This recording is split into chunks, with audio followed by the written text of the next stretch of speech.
कभी मौका मिलेगा ये भी करने का मौका मिलेगा। ठीक है, लगा एक दिन पहले मैं दरभंगा में हूँ, तो बोले ठीक है वहाँ से फ्लाइट करवा दी जाएगी आपकी। तो दरभंगा से पहली फ्लाइट ही दिल्ली के लिए 4:30 बजे की निकलती है।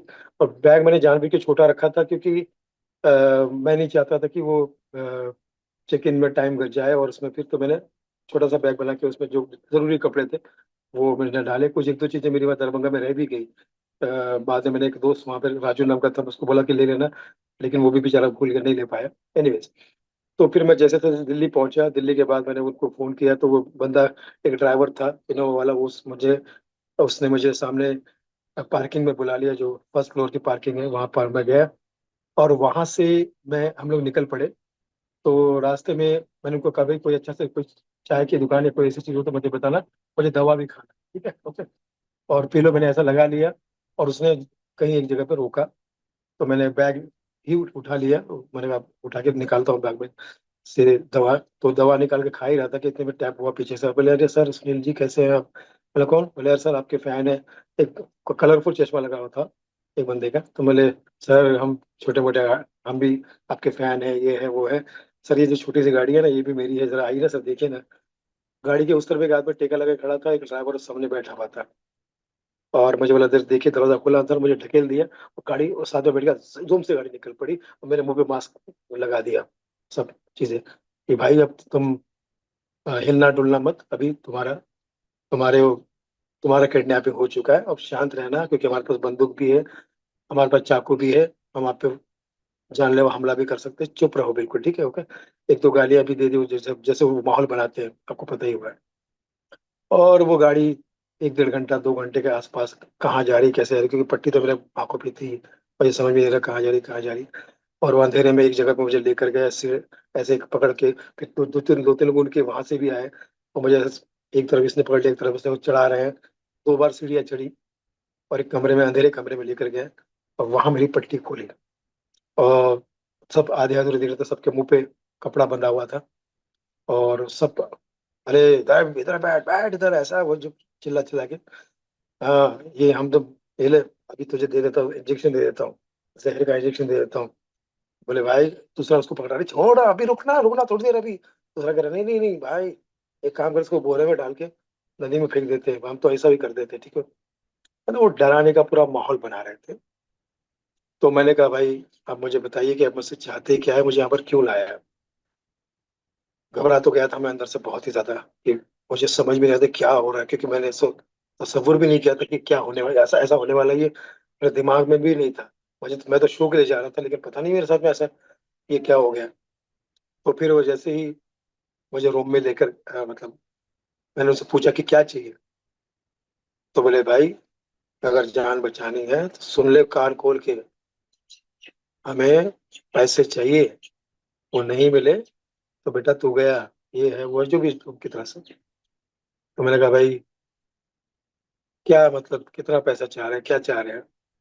बोले 20 लाख रुपए दे दे, तेरे बारे में सब पता है, तू कलाकार है, तू ऐसा करता, तू ऐसा करता है, सब चीजें। तो मैंने कहा भाई, 20 लाख रुपए ज्यादा हो जाएंगे, ये है वो है। ये फिर उन्होंने थोड़ा चिल्लाना चीखना शुरू किया, फिर वैसा माहौल बनाना शुरू कर दिया।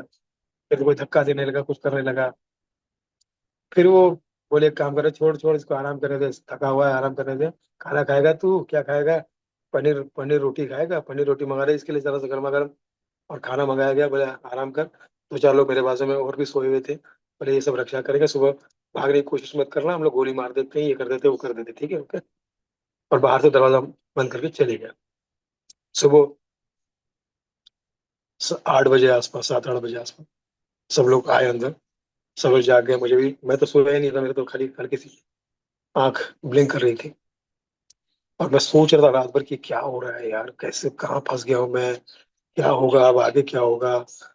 भगवान की प्रार्थना कर रहा था, माँ को याद कर रहा था, परिवार को याद कर रहा था। मैंने कहा यार ये मेरे साथ ऐसा क्यों हुआ, हमने तो किसी का बुरा नहीं सोचा, मैं किसी का बुरा नहीं चाहा, क्या हो रहा है। या ऐसे में फिर सुबह हो गई, और वो आए मेरे पास में। मुझे बोले भाई देख, तू आदमी अच्छा है, नाटक मत करना, पंगा मत करना, अपने एटीएम कार्ड से हमें पैसे निकाल के दे दे, ज्यादा नहीं 10 लाख दे दे, तुझे छोड़ दूंगा। मैंने कहा भाई एटीएम कार्ड मैं इस्तेमाल नहीं करता हूँ, मेरे पास कार्ड का कोई रिकॉर्ड ही नहीं है, मैं कार्ड वाला बंदा हूँ ही नहीं। मेरा जो भी व्यवहार होता है चेक से होता है, उससे होता है, लेकिन वो भी मेरी पत्नी करती है, क्योंकि हमारा ज्वाइंट कमांड तो सारा हिसाब किताब उसी के पास होता है। लेकिन मैं नहीं चाहूंगा तो पत्नी को फोन करो भला करो, क्योंकि उसको स्ट्रेस हो जाएगा, फिर मेरा परिवार भी हिल जाएगा, सबको परेशानी हो जाएगी। तो मेरे को कैसे करेगा। तो मैंने कहा कि मेरे कुछ दोस्तों को मैं फोन करता हूँ जो जिनके ऊपर मुझे एक घर घर जैसा संबंध है, उनसे बात करता हूँ, किसी से लाख, किसी से 2 लाख, किसी से कुछ ऐसा करके बात करता हूँ। तो बोले वो कहाँ ट्रांसफर करेंगे, बोला तो आप मुझे कोई अकाउंट नंबर दो। और अच्छा अकाउंट नंबर हम तुझे दे, ये है वो।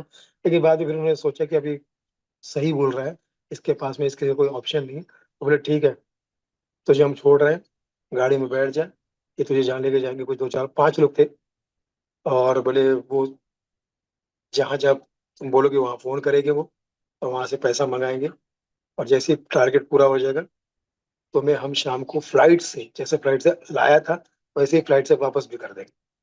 ठीक है। मैं ठीक हूँ। उनका फ्लाइट का टिकट भी उन्होंने करवाया था आने का, एडवांस भी दिलवाया था उन्होंने, बाकायदा प्रॉपर, बोले जैसे इवेंट वाले करते हैं ना, कोई शक नहीं था उसके ऊपर। मैं कहा ठीक है।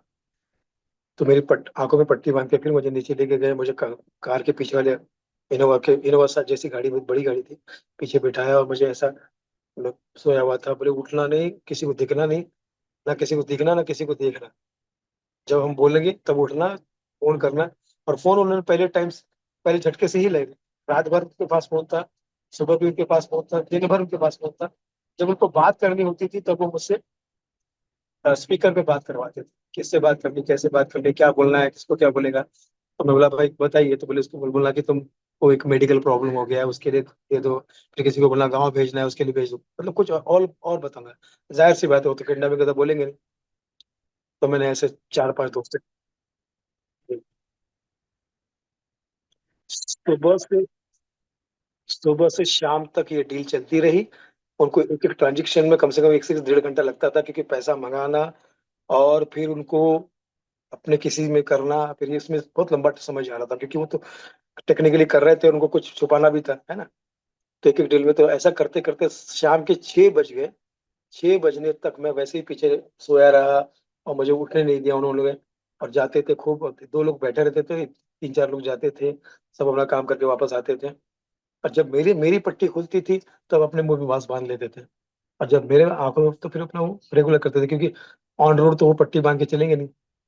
एनीवेज, तो 7.5 लाख रुपए मेरे अकाउंट से गए।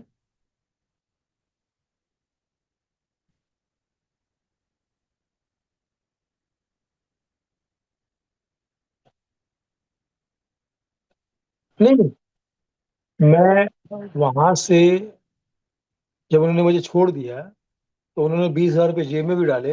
बोले ये तुमको फ्लाइट का टिकट करने के लिए दे रहे हैं, फ्लाइट से जाना, है ना, हमने जो जबान दी वो पूरा कर रहे हैं हम लोग। हमारी हरकत बुरी है लेकिन हम आदमी बुरे नहीं है, हमको बददुआ मत करना, और हम भी चाहते हैं कि अब तुम 1000 साल जियो। ठीक है, तुम्हारी जिंदगी लंबी हुई दुआ करते हैं हम लोग, ठीक है।